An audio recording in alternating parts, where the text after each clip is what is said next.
Coming to you live around the world from NOV's Studio 202. This is Inside Out Horizons. With your hosts, Lydia Mabry, Jeremy Griswold, Cass Casey, and Shelby Dumaine. Now, let's start the show. Hello and welcome to Inside Out Horizons. My name is Shelby Dumaine and I'm your host for today. This, of course, is the show where we take insight from people in the energy industry and we bring that out to you so that you can learn from them just as I learn from them every single week. We have a really incredible show today. It's a topic that I know I've wanted to cover on here for a long time. We're talking about repurposing platforms. And we have a really excellent guest, but I don't want to get too ahead of ourselves, so we'll pull him up in just a minute. But before we do, I want to let you all know how you can get involved in the show by handing it over to Christian. Can you let the audience know how they can get involved? Yes, indeed, I can. Thank you. Yeah, if you guys have any questions about the show today or about anything, on the topic of the show, be sure to let us know in the comments section down below, and we'll try to answer as many of those as we can. And anything else, if you want to watch any past episodes or perhaps rewatch this episode, be sure to go to nov.com/live to revisit those episodes. That's all Excellent. I got. Excellent. Thank you, Christian. I appreciate that. And we love to hear all the questions and comments, so definitely keep those coming. But without further ado, like I said, today the topic of the hour is repurposing platforms, and the guest of honor is Alberto Morandi, General Manager for GustoMSC in Houston, Texas. Can you let the audience know a little bit about what that means, what your role is here at NOV, and what your segment is? Yeah, I'm a naval architect, and so most of my experience has been in designing and verifying offshore structures. I'm currently general manager of GustoMSC based in Houston, so I manage the U.S. team. And GustoMSC is one of the main design houses in the offshore space, so we service oil and gas, offshore wind, and offshore construction. We are part of the NOV rig technology segment, and within that rig technology segment, we have the marine and construction division, where we are one of the brands there. Excellent. Yeah, I not surprised to learn, but I always associate when I think GustoMSC, I think of the wind side, but the construction side was something kind of new for me to learn about. So I'm really excited to dig a little deeper into that.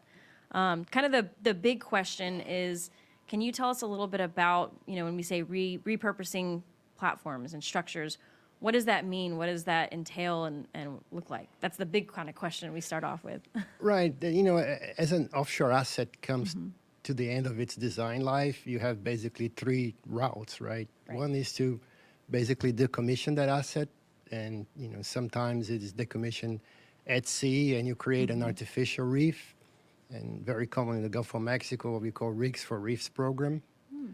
Or in some cases, particularly in Europe, you really remove the entire structure and bring it to shore and recycle it or place it in a landfill, right?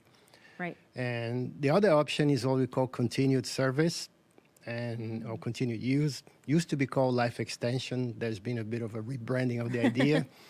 And it's basically looking at ways of keep using that structure for the same function when it's past its design life. Right.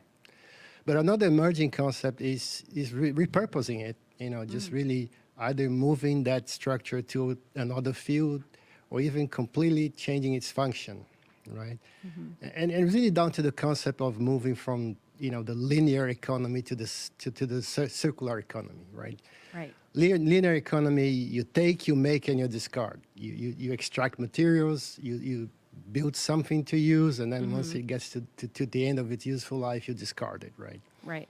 And the circular concept is more, how can you reuse this, right? Since, the extraction, the construction, and even the decommissioning, they all have a carbon footprint, right?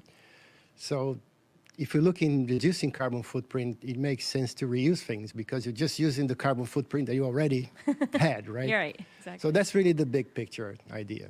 Yeah, I think that's so interesting. And that's why I mentioned the show. I've wanted to have this topic on for a while because we hear of recycling and this kind of circular structure. And I think as a consumer, my water bottle, how am I recycling that? But then you start thinking, but what are the bigger things that we can also be repurposing and using for different things past their life? And this is that big skill, especially when we look at other maybe renewable sources. Sometimes you hear people say, well, what can we do at the end of those huge structures' life? And this is, I think, kind of a cool answer to that. So I want to ask, what kinds of platforms can be repurposed, or do you have any examples? And in the offshore wind space, there's a lot of discussion. You can see even turbines now are being designed to be completely recyclable. So, Wow. So Yeah. the offshore wind space is born in a different time, right? Mm-hmm. When someone poked the first hole in Spindletop and the gold oil, nobody was asking those many questions, right? Now is a different time. We want to know, everything. So, and also going back to repurposing, there's also a cost advantage. Decommissioning is a cost, is an expense, and it also interferes to some extent with the environment. If you've been in a platform in the Gulf of Mexico, you see all the fish, all the marine growth around the structure. So removing that structure kind of disturbs that marine environment, and you won't have to, discard that structure in some other place, so you're also going to affect the environment. So there is a cost and there's an impact there that kind of lends itself to this idea of repurpose. Absolutely. Yeah. And can you talk a little bit, so when we're looking at, so it's rigs that are repurposed, what other structures out there are kind of Well, open we've for that? seen, for example, jackup rigs that were drilling rigs, and they were being repurposed to support production facilities. Is what we call MOPU, a mobile production unit. Yep. But also, there are also concepts now actually happening where you take a drilling rig and you use as a base for LNG. LNG is really in high demand because of the war in Ukraine. So Europe needs that. The U.S. is exporting a lot of LNG, so you could reuse a jackup for that. And you see, other uses for a jackup.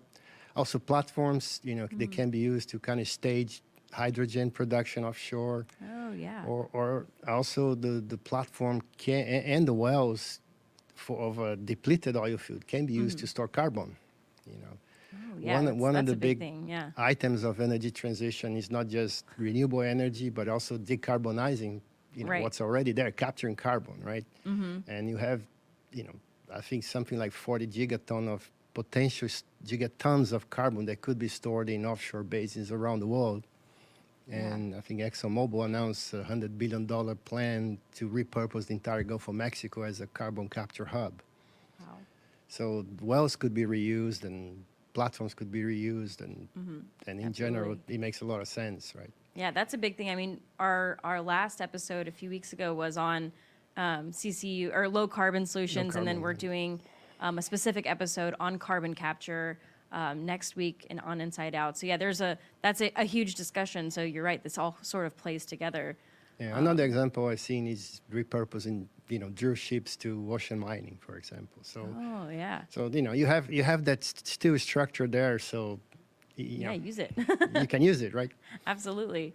And I think that kind of brings me to my next question, which, is maybe a crass or hard question, but as much as we want, all repurposing platforms helps the world, and that's so important. And that's probably the biggest thing that, draws me to this topic. But a lot of times when we're talking about renewables and all of this exciting stuff, we have to think about the business side and how does it make business sense. So from that standpoint, why do it? What's the business reason for putting money into this? Well, there is a business, and of course, there's always a challenge that you are repurposing something to do something it was not designed in the first place. So not everything is suitable from a strictly business perspective, right? So there is also a question of changing culture and driving from the top, that we want to do this because, very often you find that, building something new is easier than reusing, right? Just like a building, right? Sometimes just tear it down and put a new one is cheaper than trying to... But, like a printer. I know, the printer ink costs so much, may as well just buy a new one. But there's also many situations where there is a business case. I mean, right now, LLOG in the Gulf of Mexico is repurposing the Independence Hub semi-sub, which was actually, GustoMSC was part of the design back when we were part of SBM. And the rig operated for over 20 years, is in good condition, is a good design, and they are actually going to repurpose it to the Leon field in the Gulf of Mexico. Also, another case I've seen recently, an Alta in Brazil is using the OSX FPSO to repurpose to another field. Wow, So that's exciting. Yeah. So yeah, when the stars align, there is I think they're looking to 40. I think the LLOG was 40 million or the Nauta 80 million. But you're looking at tens of millions of dollars to buy a structure that could cost a lot more to build from NEO, right? Yeah, so if you can align, all the technical challenges and resolve them, there's definitely a business case in addition to the environmental case. Right. It sounds like it's almost always worth at least exploring the option of can Absolutely, we reuse and something? that's what I find. It's changing the paradigm. And I think it should be even driven from above, from the top. Make sure the teams that just explore that option carefully, even if it's not the easiest to follow. Right. But Yeah, and to your point, like you said earlier, the world is changing to where people are thinking about this more than, like you said, the spindle top days. Now, I think leadership and higher ups are starting to see more and more that it is both how can we help the world, and sometimes helping the world can also help the bottom line. So when those things align, that's really great. Yeah. So And it's not just generating renewable energy; it's also decarbonizing the oil and gas industry, right? yeah, kind of good for everybody. Yeah. So what are some of the greatest opportunities that you see right now presenting themselves? I mean, I'd like to think that, we had oil and gas, we have offshore wind, which is a huge opportunity. And I think that carbon capture is the next big one, although pricing, of course, is a big discussion. I think to make a lot of this work, you need, let's say, better carbon pricing. Right. Carbon pricing is very uneven. In some European countries have high carbon pricing, other in the U.S. is more of a state-based. Some states have more carbon tax than the other. So it's really carbon pricing that needs to be there to enable that. But I think that will come with time. Yeah. What are some factors that are contributing to the development of CCUS kind of in this area? I think that what I'm really looking hard into that. What I found very interesting is that it's very easy to jump from what we do right now in drilling into the carbon capture space. There's not a big technological jump there. You need to deal with higher carbon concentrations and materials, but nothing that we are, well, I wouldn't say nothing, but largely things that we know how to do in the drilling and production space right now. So it doesn't require, I don't think it requires, huge technological advances. It's really a question of economics. It's one of those fields of energy transition that is ripe from a technological aspect. Is really the pricing, the money side that needs to be there for carbon capture. Right. That's really interesting. Well, I do want to give an opportunity for our audience if they have any questions. Christian, do we have any questions for Alberto? Yeah, one question was, is it just the platforms that can be repurposed, or could drill ships possibly repurpose for this as well? Yeah, drill ships, there is work there. Unfortunately, we had, these days a drill ship that is older than 10 years is not finding a contract, so there's effort to repurpose. I mentioned the ocean mining as one example. Yeah, excellent. Do you have any more? Yeah, how about what are some potential hurdles or obstacles in this Big one. space? Yeah, I mean, as I mentioned before, is the fact that you might be reusing something that wasn't designed for reuse in the first place. You're changing the original function. Another important hurdle is when you look at something that was designed 25 years ago, it was designed to the standards of the time, and the standards evolve. So that creates constraints. So when you're trying to meet, you're going to have to meet today's standards. And that kind of constrains, for example, regional applications. I remember looking at this Independence Hub to deployment in Europe, and we found that not really, because then you have to meet the European Union's, Eurocode, and everything was API standards. So it actually makes sense to reuse in the Gulf of Mexico. So the regulatory component is always an aspect. Right. Of course, condition. If you want to reuse something, it needs to be properly maintained. And another big factor that most people overlook is documentation. As assets change owners, the flow of information is not necessarily smooth. So, as builds and what was added to the platform. All those things kind of get lost in the shuffle. So having very clear documentation is very important. Not just for reuse, also if you want to continue use and you want to justify to the authorities that the first thing they're going to ask is, do you have the complete documentation? That's also a hurdle. Yeah, good to know. All right. Well, I wanted to ask a question too. Can you talk at all about how Nov fits into repurposing platforms, or maybe how? I know we talked about GustoMSC and marine and construction and all these things kind of within Nov. How are they part of this conversation? Yeah, and the opportunity that cuts across all the segments. We've explored that. We have technologies that really are ready to deploy. On the carbon capture itself. On the rig technology side, and also on the borehole side. So I think we can be an important factor in supporting that effort. Absolutely.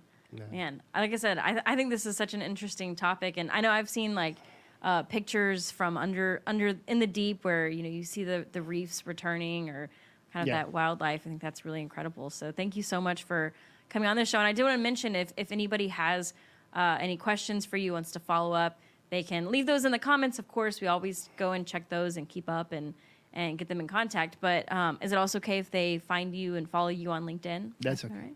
All right, excellent. So you heard it, folks. If you have any questions, feel free to reach out to Alberto Morandi on LinkedIn. We have his name in the post, and we'll tag him as well. So reach out there. And I just want to thank you for joining today and asking your questions and leaving your comments. And like Christian said, if you want to watch any past episodes of the show, go to nov.com/live. Thank you for tuning in today, and we will talk to you next time.